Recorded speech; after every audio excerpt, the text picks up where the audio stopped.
Welcome to the last event in this first season of the reading series at the Hudson Opera House. Thank you, Opera House, for letting this be here. Thank you, Tammy, Sage, Louise, for all the work you guys do to make it happen. I couldn't have been happier about the people that have read in this so far, nor the audiences that have attended it. It's been palpable, the listening in this room, and that's not just my opinion. It's been said. So tonight I'm introducing Robert Kelly and Charlotte Mandell.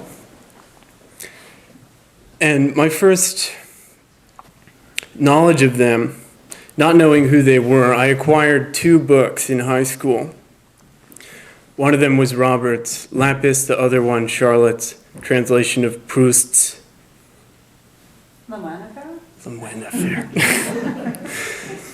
And what I remember of Charlotte's translation is it was the first time I realized I was dealing with the translation, not because I thought this isn't right, but I knew that Proust didn't write in English, so I was amazed that the language I was experiencing, this sort of profound experience I had with the material of this language, could possibly be a translation.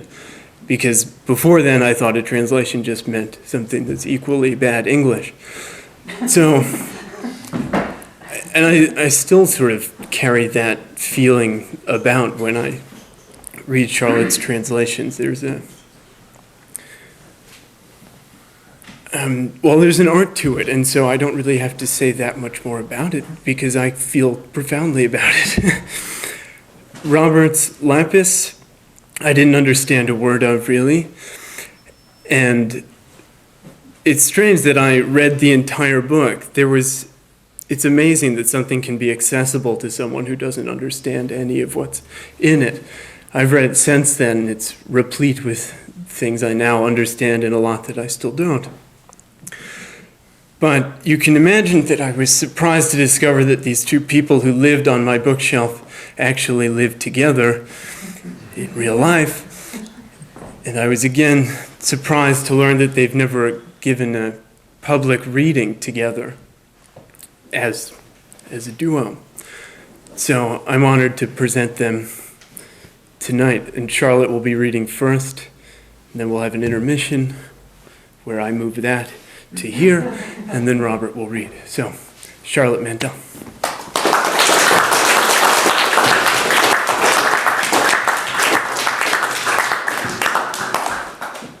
Thank you, Tamas. Is this working? Yes. You can hear it? So I'm really grateful to Tamas for making this possible, since Robert and I have been together for like 25 years, but we've never read together, so... I mean, we've read in like situations where somehow we've been reading together, but not officially together. So, and since Robert is obviously the best writer in the world, I'm really grateful to be reading with him. I just want to thank Louise and Tammy and Sage and everybody at the Opera House for making this possible. And also just this whole series has been so amazing this fall. I've been just really lucky to be able to go to it, and I'm really grateful that it's happened. Let's see. What's wrong? There's something wrong. Maybe we can cut the bass on the speaker. I can try to speak higher. I said that hoping someone would jump Russell? over there. I don't know. Where's Russell? Russell? He's the sound engineer. Can you cut the bass? Is there a bass? No. Demain de l'aube à l'heure blanchit la campagne, je partirai. Does that sound better? It sounds fine. That was Victor Hugo. Is it all right? It's okay. It's okay? I'll just speak really close to the microphone and won't go away from this. This is going to be really hard. Okay. But you move the mic closer. Yeah, you can move. Oh, I can move the mic. Move the mic a little closer to you, and then you don't have to lean over. Okay. How's that? And then you can swing it. Okay. Just right like that. Oh, good. You're the official mic person now. Wait, a little lower. Yeah, that's good.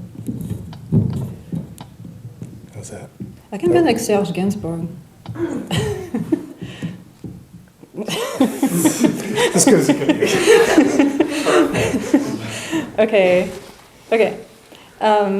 Wait, there was something else I wanted to say. Okay, so I'm going to be reading a little selection of things just because, just to give you an idea of the different kind of work that I do.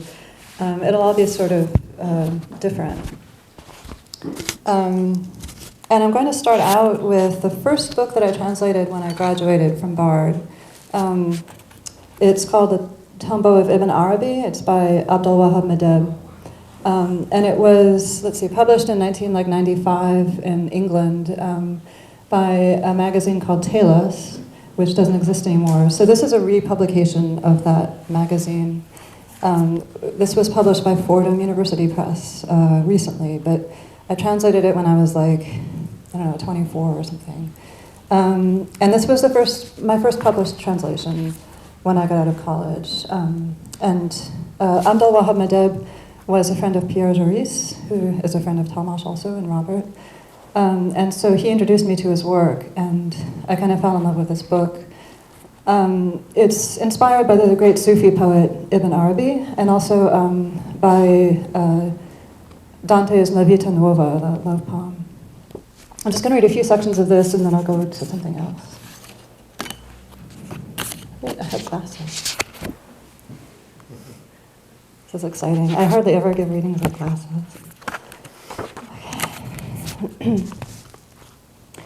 28.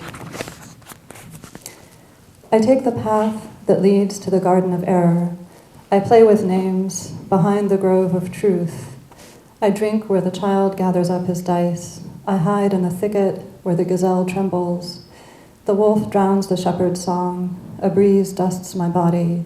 In the black day, the downpour fills the lake that separates the two countries.